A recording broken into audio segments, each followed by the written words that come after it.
I really didn't want to touch on this topic because we've spoken about it enough, but it's on high rotation or on heavy rotation in the media. The media being Newsroom Africa, ENCA, and a couple of newspapers like the Daily Maverick, who just don't like Black South Africans.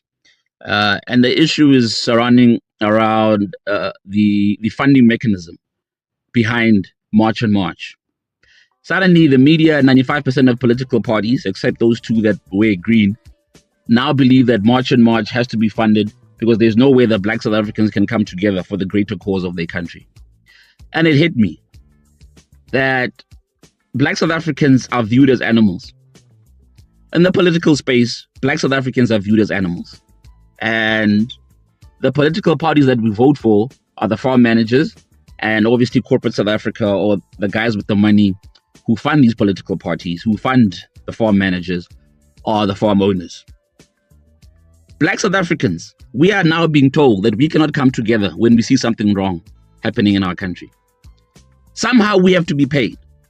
This is the same Black South Africans who every single weekend from different cultural groups travel hundreds, if not thousands of kilometers to go and support friends and family in the time of bereavement, in the time of holy matrimony.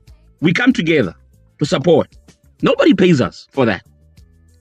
We are the same Black people that assist each other, that come together as communities. But suddenly, when we act outside of a political spectrum, outside of the farm managers, outside of the farm owners' mandate, suddenly somebody else must be telling us or giving us something as if we cannot think. Why on earth would political parties, why on earth would the media push this narrative? Why on earth would Gift of the Givers chip in? Forgetting that in 2024, 12 million people did not vote. 12 million people did not show up to vote. And nobody said who funded that stay away from the polls. Why is that? Because nobody did. South Africans said, you know what are we voting for? It's the same promises, it's the same lies. So we're just going to stay away. But the political parties didn't care because they made it back to parliament and now they're making their millions. And ENCA and them did not care because they were pushing the narrative of what? Government of national unity. And then it got me thinking, around about 2017, 2018, something changed. When Cyril Ramaphosa said, when the new dawn approached us, let me not mention the president specifically, but when the new dawn was upon us, it wasn't a new dawn to make life better. It was a new dawn of the new animal farm. And suddenly political rallies started to feel like, like animals have to be tagged to show that they belong to a certain farm or certain farmer and whatnot. We were given regalia, put in stadiums, 100,000, FNB Stadium and so forth. And we were showed off to the farm owners to say, see, we've got them. We've got the animals in check. Don't worry about it. Just keep on giving us your money. Now suddenly we're accused of not being able to think. So we come together outside of a political spectrum. We're stupid. Somebody must be putting us in this group because we got to think for ourselves. So we are stupid in this context. But suddenly when we vote for a political party, now all of a sudden we are smart. And what scares me about all of this is that how the media is just pushing this accepted criticism or this accepted narrative that Blacks cannot think outside of their political parties. So we are animals essentially. And the farm owners asking the farm managers, Emma, why are these animals roaming around freely?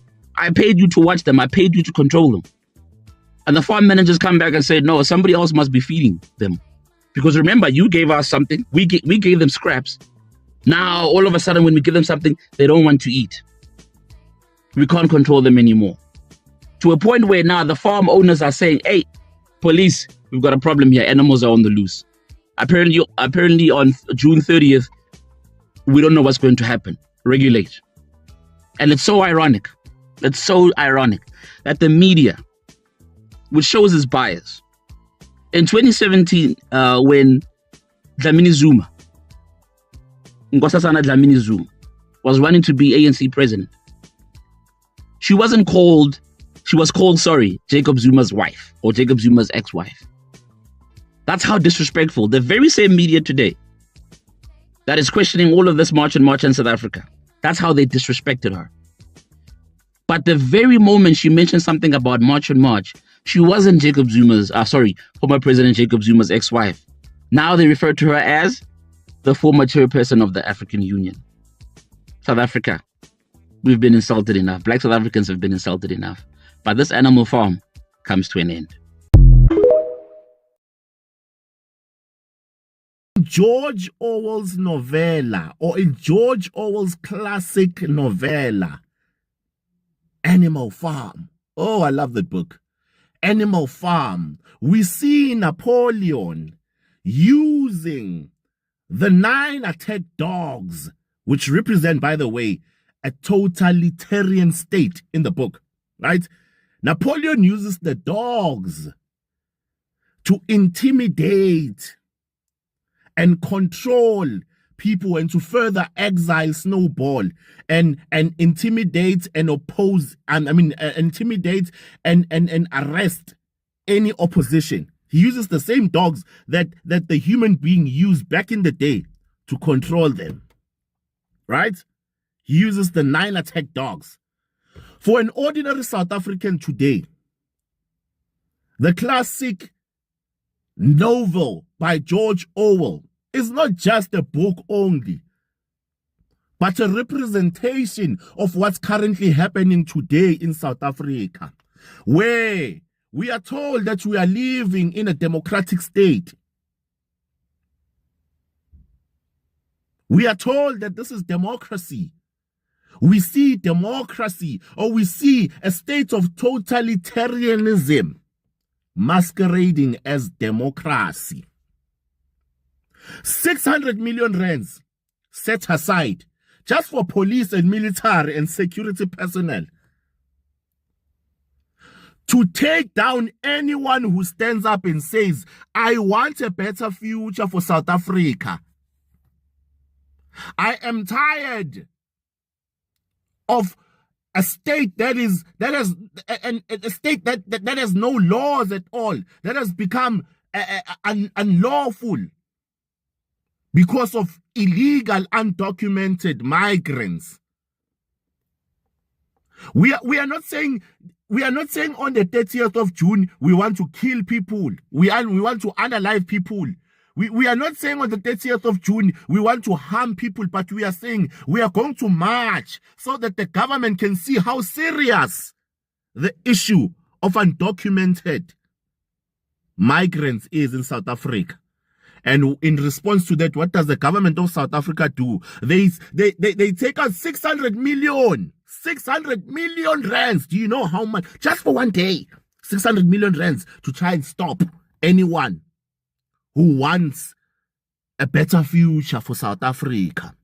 Now, what does that tell you? One, it tells you that 600 million rands, I will get to it. I will talk about that 600, but it tells you that the government, they themselves are benefiting from undocumented migrants. This makes sense. Why? Zamazamas, for example, have guns, high military guns, have equipment to mine. Ask yourself, who stands to benefit from that? The very same government that today is providing 600 million rands. Let's get to the 600 million rands. In South Africa, you go as a young entrepreneur or as an entrepreneur person who wants to start a business and does not have the necessary funding or equipment or resources. You go to government and say, government, can I have funding to start my business? They will tell you, nah, we don't have funding, but we have 600 million rand to stop you from fighting undocumented foreigners who come into your country to start businesses and create a mafia state and remove you from any form, or remove you from starting your own business because they are entitled now. They believe that business that you want to start belongs to them. Government will say, we don't have enough money. You go to a public hospital, they will tell you, we do not have enough catheters. We do not have enough stoma bags. We do not have enough medication. We do not have enough healthcare workers. We do not have enough budget, but we have 600 million rands just for one day to stop you from marching and exercising your rights as an ordinary South African. 600 million rands, guys. That money can be used for alternative, high impact initiatives in South Africa. It can be used to hire even more border management officers to control the borders in South Africa. That 600 million rands can be used to pay amaphoyisa, better pay for police officers, military officers, to avoid them taking bribery from undocumented illegal migrants in South Africa. That same 600 million rands can be used to build state-of-the-art schools in townships or underdeveloped areas in South Africa. That 600 million rands that is used for one day can be used. Can be used to further sponsor, I don't know, or fund young entrepreneurs or young people with skills out there but do not have money to start something for themselves. And then they say, yeah, no, guys, this is a middle finger. This is basically the government saying this to you.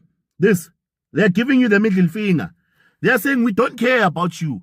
Your votes doesn't matter because we want to take the very same money. We have money, we'll buy undocumented foreigners' IDs so that they can come and vote. We've seen it happening. So that they can come and vote. So we don't care about you. You are South African. We don't care about you. That's what they are saying to you. This, guys, I'm surprised to even see South Africans. There are South Africans that are out there who are living comfortably out there in their own homes, who are not affected at all by these things, saying, yeah, South Africans, you're stupid, you're lazy, what. Nah, you South Africans, yeah, it's a Zulu thing, because everything they want to blame Zulu. Education is important in everything. Let me not remind you that the very same Zulu nation that we are swearing today is the very same Zulu